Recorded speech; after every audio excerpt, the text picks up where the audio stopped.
Salut tout le monde! La saison des classiques s'est clôturée dimanche avec Liège-Bastogne-Liège et après 2 mois de rude bataille en Flandre, en Ardennes et en Italie, c'est le bon moment pour débriefer tout ce qu'on a vu. On a eu une saison des classiques extrêmement spectaculaire, marquée par des courses très intenses et très agressives menées loin de la ligne d'arrivée, par la présence continue de Tadej Pogačar qui a réalisé potentiellement la plus grande saison des classiques de l'histoire, et enfin par les duels colossaux que se sont livrés et Van der Poel et Pogačar sur les 3 premiers monuments de la saison, Milan-San Remo, Tour des Flandres et Paris-Roubaix. En bref, du spectacle et de l'intensité, et pas seulement à l'endroit du Slovène et du Néerlandais, c'est ce qu'on analyse tout de suite dans le débrief de cette saison des classiques 2025. Le sommaire est à retrouver sur le fil rouge de la vidéo. On commence par le résumé très rapide de ces classiques. Pour le débrief de cette saison des classiques, j'ai retenu les 12 classiques World Tour qui allaient de l'Omloop et Nieuwsblad début mars à Liège dimanche dernier. Donc, tout d'abord, le week-end d'ouverture Omloop et Kuurne. Ici, c'est l'Omloop qui va m'intéresser. Couru le 1er mars, on a eu un sprint qui a départagé les coureurs et c'est Søren Warrenskull qui s'est imposé devant Paul Magnier et Jasper Philipsen. Ensuite, petit interlude italien Strade Bianche Milan-San Remo. L'Estradé, le 8 mars, le coup de force est parti à 80 km dans le secteur de Santa Maria avec Tom Pidcock et Pogačar. Pogačar a par la suite distancé Tom Pidcock à 15 km de la ligne pour venir s'imposer à Sienne et remporter ses 3e Strade Bianche. 2 semaines plus tard, sur Milan-San Remo, premier monument de la saison, on a un trio Van der Poel, Pogačar et Filippo Ganna qui s'est barré dans la Cipressa. Explication des rois dans le Poggio, Ganna est revenu sur la Via Roma, un sprint à 3 pour départager les 3 monstres de ce Milan-San Remo, et c'est Van der Poel qui s'est imposé devant Filippo Ganna et Tadej Pogačar. Van der Poel qui a encaissé là son 2e Milan-San Remo en 3 ans. Retour sur les classiques flandriennes et on va commencer avec le Bruges de Panne qui s'est couru le 26 mars. Un sprint, là encore à l'image de l'Omloop, à départager les coureurs, et c'est Juan Sebastian Molano qui s'est imposé devant Jonathan Milan et Madis Michels. Le 3, le 28 mars, sont présents au départ dans les favoris Mathieu Van der Poel, Filippo Ganna et Mats Pedersen. Ça ne va pas louper. Le bon coup va partir à 80 km de l'arrivée dans le Tyenberg où c'est Pedersen qui va forcer la décision. Les 3 grands favoris vont se dégager et à 40 km de l'arrivée dans l'ascension du Vieux-Coirmont, Van der Poel va se débarrasser de Filippo Ganna et de Mats Pedersen. À 9 jours du Tour des Flandres, le Néerlandais montre ses très bonnes jambes et s'impose sur cette E3 2025 devant Mats Pedersen et Filippo Ganna.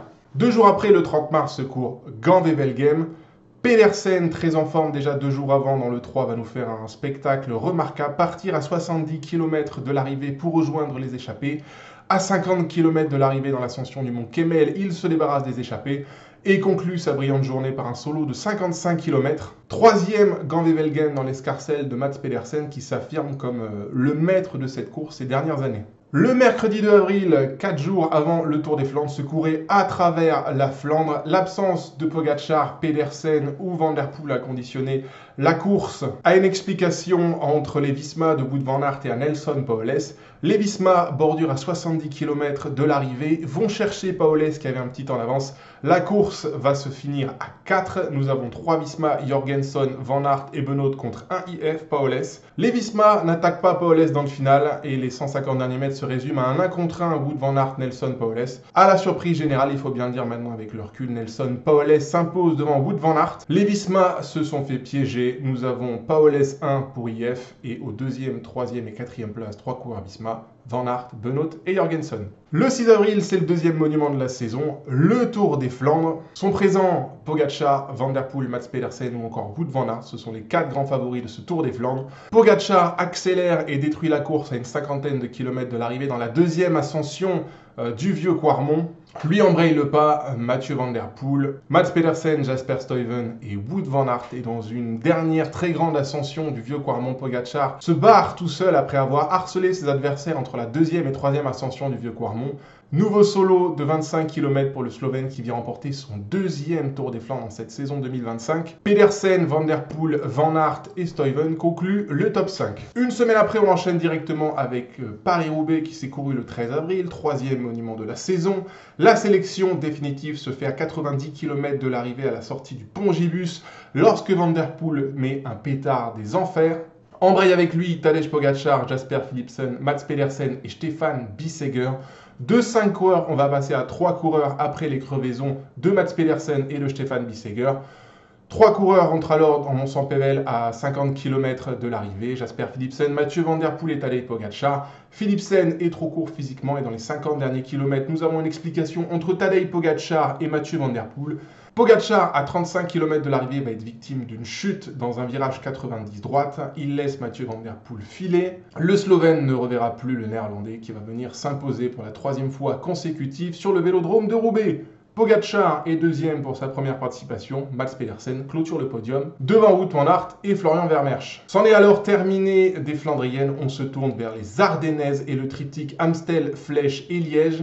L'Amstel s'est couru le 20 avril. À 50 km de l'arrivée intervient le mouvement décisif de cette course. Julien Alaphilippe et Tadej Pogačar, fausse compagnie au peloton. Pogačar se débarrasse de Julien Alaphilippe dans l'ascension suivante. Il semble alors que Pogačar ait course gagnée dans les 40 derniers kilomètres. Et bien, point du tout. Victime d'un vent de face soufflant beaucoup trop fort et d'un retour très énergique de Remco Evenepoel et de Matthias Kielmose. On va avoir un sprint à 3 à Valkenburg. Et de Pogačar, Evenepoel et Kielmose, eh bien c'est le dernier qui va tirer les marrons du feu. À la surprise générale, Remco Evenepoel et Pogačar sont battus par le petit Danois de la Lidl. 3 jours après, course de côte à 8 sur la Flèche Wallonne, nous avons le méga virage Criquet-Lyon de Pogačar dans cette course-là. Je le répète, je n'ai jamais vu un coureur passer le virage Criquet-Lyon aussi rapidement. Bien qu'il ne s'agisse pas là de la meilleure montée à 8, Pogačar s'impose malgré tout très facilement devant Kevin Vauquelin et Tom Pidcock. Et enfin, dimanche dernier, nous avions Liège-Bastogne-Liège, 4e monument de la saison et clôture de la saison des classiques. On attendait, ou personnellement j'attendais, un duel Remco Evenepoel-Tadej Pogačar dans la redoute. Eh bien, point du tout, ça a été un solo à nouveau de Tadej Pogačar qui s'est envolé tout seul dans la redoute à 35 km de l'arrivée. Il est facile vainqueur de la doyenne des classiques devant Ciccone et Benelli qui se sont intercalés entre le Slovène et le peloton réglé par Simone Velasco d'Astana. Voilà pour le résumé très bref et très concis des 12 classiques que j'ai retenus pour faire ce débrief de cette saison des classiques. Sur ces 12 courses, on peut noter que 2 ont été remportées au sprint, Søren Waalskum sur l'Omloop et Juan Sebastian Molano sur Bruges de Panne. On a eu 2 courses de mouvement où Pedersen et Pauwels ont profité de l'absence de Van Der Poel et Pogačar, Pedersen s'imposant sur Goorle-Veldegem et Pauwels sur à travers la Flandre. Et enfin, nous avons eu une course qui nous a délivré une petite surprise en la personne de l'Amstel, puisque Pogačar et Evenepoel, les 2 favoris de cette Amstel Gold Race, ont été battus au sprint par Matthias Kielmose. Ça représente 5 des 12 courses World Tour qui se sont courues de début mars à fin avril. Et les 7 autres, c'est ou Mathieu Van Der Poel ou Pogačar qui se sont imposés. Jetons un œil à la saison des classiques de Van Der Poel. Alors il commence sa saison sur le GP Samin début mars. Première victoire à noter pour le Néerlandais devant Paul Magnier. Ensuite il enchaînait avec un blog préparatoire sur Tirreno. Et enfin on a eu le cœur de sa saison printanière avec Milan-San Remo, le 3, le Tour des Flandres et Paris-Roubaix. Il a remporté Milan-San Remo pour la 2e fois en carrière, a gagné le 3 quelques jours après, a fait 3e du Tour des Flandres alors qu'il était favori aux côtés de Pogačar, mais il faut dire que Pogačar l'a harcelé entre la 2e et 3e ascension du Vieux-Quarmont. Et enfin, il a conclu sa superbe saison des classiques printanières avec sa victoire à Roubaix, son 3e Roubaix consécutif. 3 courses sur 4 remportées par Van Der Poel sur ces classiques printanières. Van Der Poel a été un sniper. Il faut préciser que peut-être qu'avec l'absence de Pogačar sur le Tour des Flandres, ou en tout cas dans les 50 derniers kilomètres, si le Slovène avait eu un accident, potentiellement nous aurions eu un strike de Van Der Poel qui aurait remporté ces 4 courses, Milan-San Remo, 3 Tour des Flandres, Paris-Roubaix. Voilà, la performance de Van Der Poel relève du génie. Il faut dire aussi que c'est le seul qui est au niveau de Pogačar en termes de domination. C'est le meilleur Flandrien, aussi peut-être parce que c'est le coureur le plus technique de peloton. Au-delà de ça, c'est un coureur très rapide au sprint, il est très endurant et également très agressif dans sa façon de courir. Point commun d'ailleurs qu'il partage avec Tadej Pogačar. Et venons-en au cas Pogačar. Sa saison des classiques s'est résumée à 7 courses d'Estradé à Liège. Sur l'Estradé, il l'emporte après s'être débarrassé de Tom Pidcock dans les 15 derniers kilomètres, remportant au passage ses 3e Strade Bianche en carrière. Il est par la suite 3e de Milan-San Remo. Ça peut être considéré comme son échec du printemps, mais il faut noter que Pogačar aura commis quelques erreurs sur cette course-là. Peut-être trop agressif à l'endroit de Van Der Poel, peut-être n'a aussi pas assez utilisé Filippo Ganna pour pousser Van Der Poel à faire des efforts. Et enfin, sur la Via Roma, il s'est complètement planté au sprint, laissant 2 longueurs d'avance à Van Der Poel et en laissant l'anticipation du sprint aux Néerlandais, là où c'était à lui de le faire. Par la suite, il se présente au départ du Tour des Flandres, écrase littéralement cette course par sa domination physique. La performance est d'autant plus incroyable que c'était la première classique pavée de Pogačar depuis justement les Tours des Flandres 2023, donc 2 ans sans courir sur le pavé. Absolument remarquable, mais ça ne va pas s'arrêter là. La semaine suivante sur Paris-Roubaix, alors que c'est sa première participation à Paris-Roubaix, il termine 2e derrière l'intouchable Mathieu Van Der Poel. Ces Flandriennes, ces 2 Flandriennes sont fantastiques, et que dire de sa semaine ardennaise qui va suivre. Alors il se loupe un petit peu, 2e sur l'Amstel, où beaucoup de facteurs viennent un petit peu l'embêter dans son résultat. Le vent de face lorsqu'il est parti à 50 km de l'arrivée. Les grosses cannes de Remco Evenepoel derrière qui a embrayé très fort. Evenepoel qui était accompagné de Skelmose. Voilà, un ensemble de choses qui ont fait que même si Pogačar était le plus fort à l'Amstel, il a dû rendre les armes dans une dernière ligne droite qui nous a offert un sprint magistral entre Evenepoel, Skelmose et Pogačar. On a senti Pogačar très frustré après l'Amstel, mais derrière il s'est rattrapé de la plus belle des manières. Premier sur la flèche avec ce fameux virage Criquelion, je ne cesserai de le répéter, mais son virage était incroyable. Et enfin, premier à Liège dans une balade des plus totales, en l'absence notamment de la concurrence de Evenepoel qui traînait un petit peu trop à l'arrière du peloton. Au final, sur cette classique disputée, ça fait quand même 4 victoires, 2 deuxième places et 1 troisième place. La question légitime et logique, est-ce la plus grande saison des classiques de l'histoire? Alors, au XXIe siècle, c'est la plus complète, et de très loin. En spécifique, par contre, ce n'est pas vraiment le cas. Si on regarde sur les Flandriennes, et notamment ce qu'avait réalisé Tom Bonnen en 2012, le Belge avait claqué le 3, Gore-Wevelgem, le Tour des Flandres et Roubaix en l'espace de 16 jours. Bonnen qui nous rappelle qu'il est toujours actuellement le meilleur Flandrien de l'histoire. Et dans ces mêmes eaux-là en 2011, sur les Ardennaises, Philippe Gilbert avait brillé à sa manière en remportant Flèche-Brabançonne, Amstel, Flèche et Liège en l'espace de 11 jours. Donc vous voyez, sur spécifiquement Flandrienne et spécifiquement Ardennaise, Pogačar est en retrait d'un Tom Bonnen ou d'un Philippe Gilbert dans les grandes années. Par contre, la perf de Pogačar, elle est surtout très impressionnante de consistance et de régularité. Consistance parce que le mec a fait des petites courses italiennes, Strade Bianche, Milan-San Remo, a embrayé avec les Flandriennes puis les Ardennaises. Là où un Van Der Poel s'est passé des Ardennaises, là où un Tom Pidcock s'est passé des Flandriennes. Donc vous voyez que dans le peloton actuel, il n'y a personne qui n'a autant de consistance que Pogačar. Et l'autre point très intéressant, c'est sa régularité, parce que sa pire classique, c'est Milan-San Remo, et il est 3e, et tu ajoutes à ça que sur les 7 classiques qu'il a participé, il est vainqueur à 4 reprises. Voilà, la stat qui est véritablement affolante et qui résume un petit peu tout ce qu'on vient de dire, c'est celle-ci. Sur les 6 derniers monuments disputés, Pogačar est à chaque fois sur le podium.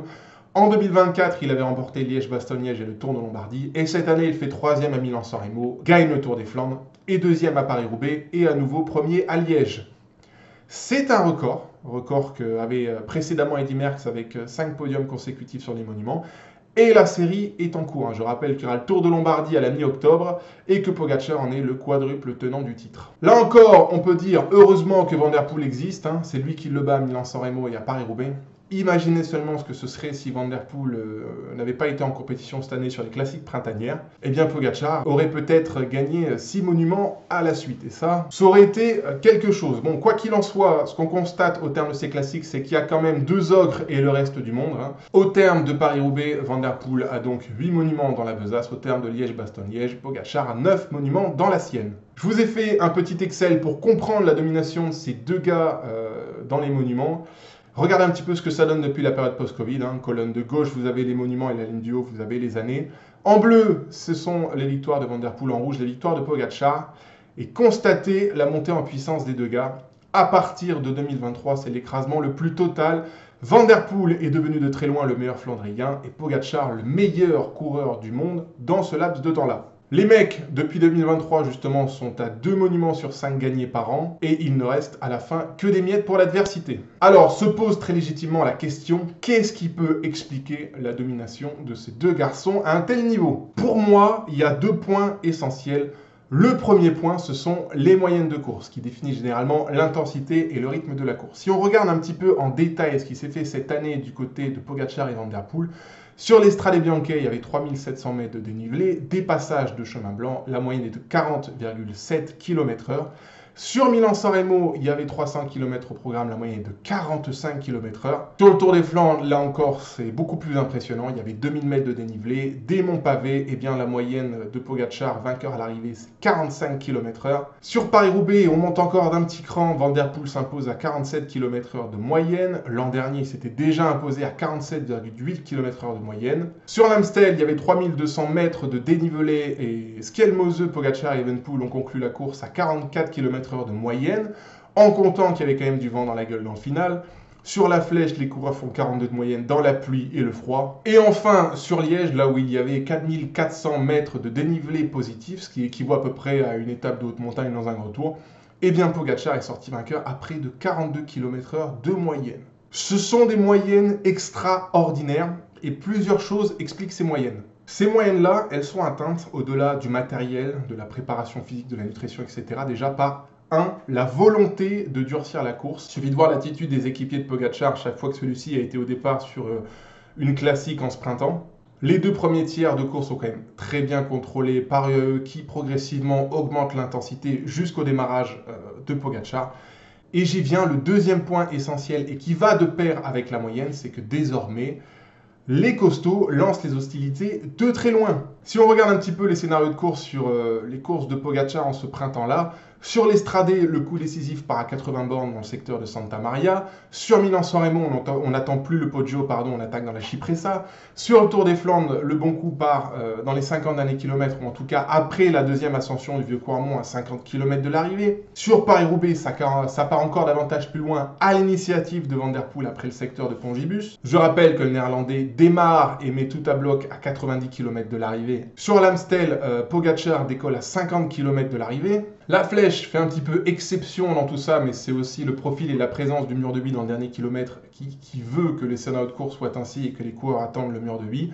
Et sur Liège, là encore, là où ça a été la balade de Pogačar, Pogačar a décollé à 35 km de l'arrivée dans la côte de la Redoute. Et il faut préciser que ce genre d'attitude en course, c'est pas unique à cette année. On peut citer les Paris-Roubaix et le Tour des Flandres 2024 de Van der Poel. Paris-Roubaix 2024 de Van der Poel, il part à 60 km de l'arrivée. Sur le Tour des Flandres 2024, il part à 35 km de l'arrivée dans le Koppenberg. On peut citer les derniers Tours de Lombardie de Pogačar ou même les derniers Strade Bianche sur lesquels s'est imposé Pogačar. On peut citer les Liège-Bastogne-Liège de Remco Evenepoel et Pogačar ces 4 dernières années. À chaque fois, c'est parti dans la Redoute à 35 km de l'arrivée. Et le cas Evenepoel est intéressant parce qu'on constate que ces attaques de loin, ce n'est pas propre à Pogačar ou à Van der Poel. Ne serait-ce que cette année, si vous regardez ce qui s'est fait sur Gand-Wevelgem, Mats Pedersen a attaqué à 70 km, puis a fait 55 km en solo. Et sur à travers la Flandre, le bon coup, c'est la bordure des Visma qui part à 70 km de l'arrivée pour rejoindre Nelson Paoles qui était devant. Paoles qui avait anticipé la bordure puisqu'il était parti dans les 100 derniers kilomètres lui. Donc vous voyez que les gros coureurs et ceux qui vont chercher des résultats bien souvent dans ces classiques printanières sont des mecs qui sortent très loin de la ligne d'arrivée. Il faut le reconnaître, aujourd'hui, cette attitude-là en course, c'est la méta pour gagner désormais les grandes classiques. Gros rythme, grosse moyenne et on part de très loin. Alors pourquoi ? Pourquoi est-ce qu'on court désormais ainsi ? Pourquoi les coureurs partent de si loin alors qu'historiquement, on a toujours dit qu'il fallait se préserver, garder du jus pour le final et faire son effort au dernier moment pour obtenir le meilleur résultat possible ? Eh bien, déjà, il y a quelque chose à dire qui est très important par rapport à ça et qui concerne les progrès faits dans le cyclisme de façon générale, c'est qu'on maîtrise beaucoup mieux les attaques de loin qu'au début du XXIe siècle. Déjà, on a l'expertise aujourd'hui pour connaître les limites de son coureur. Ça, c'est un travail qui se fait en amont à l'entraînement. On sait exactement quels watts peuvent développer un coureur pendant combien de temps, quelle est la fréquence cardiaque qu'il doit pouvoir tenir ou dans quelle zone il doit évoluer pour le mieux performer sur une course. Tu ajoutes à ça qu'ils ont l'ordinateur sur le guidon qui leur donne toutes ces infos-là et qui fait que les mecs sont en mode robot dans les dernières heures de course. Donc déjà, on ne part plus à l'aveugle dans les attaques lointaines comme ça pouvait être le cas par le passé. Tu ajoutes à ça les progrès de la nutrition où on maîtrise le carburant des coureurs à la perfection. Voilà, les fringales aujourd'hui ça n'existe plus, les coups de moins bien dans les finales de course ça n'existe quasiment plus. Voilà. On a linéarisé les perfs des coureurs sur 200, 250 voire 300 bornes de course. On domine désormais tous les éléments extérieurs pour optimiser comme jamais les perfs d'un coureur. Et donc en course ça donne un petit peu ça. Sur le premier tiers de course pour garder du jus par rapport aux adversaires, vous vous servez des équipiers, de la nutrition ou du placement. En bref, on économise des watts pour pouvoir en produire un petit peu plus que ses adversaires en finale. Et c'est là que toute la différence va se faire. Dans le deuxième tiers, on fait bosser les équipiers pour user l'adversité. On note que chez UAE, les équipiers de Pogačar, ce sont les meilleurs coureurs du monde en vérité. Donc forcément, quand on est dans la roue des meilleurs coureurs du monde qui mettent la boîte au fond, ça fait super mal. Et dans le troisième tiers, alors là, on se lance à l'assaut plus tôt parce que tu connais la supériorité physique de ton coureur et donc tu sais que tu obtiendras le max du coureur qui a été propulsé à l'avant et puis derrière, c'est un petit peu sauf qui peut. Et donc, ce qu'il faut dire de tout ça à la fin, c'est que Pogačar et Van der Poel ne sont pas meilleurs que leur adversaire parce qu'ils produisent plus de watts à un instant T. Il faut dire que Pogačar et Van der Poel sont les meilleurs parce qu'ils sont en mesure de produire plus de watts que leur adversaire après 5 à 6 heures de course courues à très haute intensité. C'est là que se fait la différence entre les meilleurs, Van der Poel, Pogačar, et les autres. C'est-à-dire qu'on sait désormais où se fait le mieux la différence physiologique entre les coureurs et comment atteindre au mieux cette différence. Je répète, première partie, placement et protection. Deuxième partie, usure dans les parties compliquées.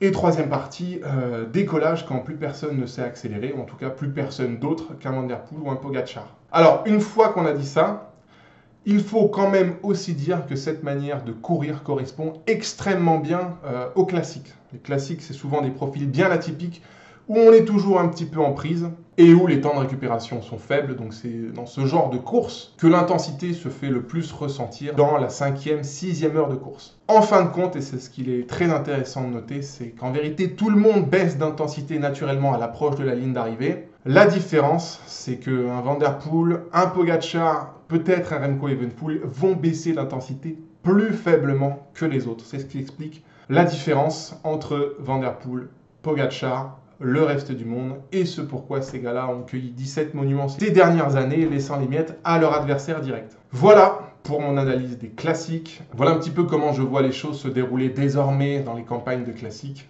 Alors, très personnellement, je dois vous avouer que je me suis régalé ces 2 derniers mois. Je vous avoue également que j'ai eu une petite préférence pour les Flandriennes cette année par rapport aux Ardennaises.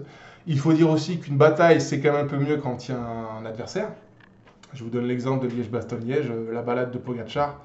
Ça a un petit peu fait pchit en termes de spectacle. Non pas que la course a été ennuyante parce que ça a été une course très intense. Mais c'est sûr que ne voir personne réagir à l'attaque de Pogačar et voir le Slovène dérouler dans les 35 derniers kilomètres, eh bien on était très loin des bras de fer Van der Poel-Pogačar qu'on a eu et sur Paris-Roubaix, et sur le Tour des Flandres, et sur Milan-San Remo. Dans l'ensemble, les classiques 2025, ça reste un super cru et me tarde désormais les grands tours et les étapes de haute montagne. Autre registre où on y retrouvera Pogačar encore. Moi je vous laisse ici, c'est tout pour mon débrief de ces classiques 2025. N'hésitez pas à me laisser un petit commentaire pour me dire ce que vous en avez pensé. Dites-moi quel a été votre classique préféré, quel a été le coureur qui vous a le plus plu, quelle a été votre surprise. Peu importe ce qui vous passe par la tête. Si la vidéo vous a plu, n'hésitez pas à mettre un petit pouce en l'air et à vous abonner. C'est un grand soutien pour moi et ça me fait extrêmement plaisir aussi. Moi je vous retrouve ce week-end pour le débrief du Tour de Romandie qui se court actuellement. Je vous souhaite une bonne fin de semaine, prenez soin de vous.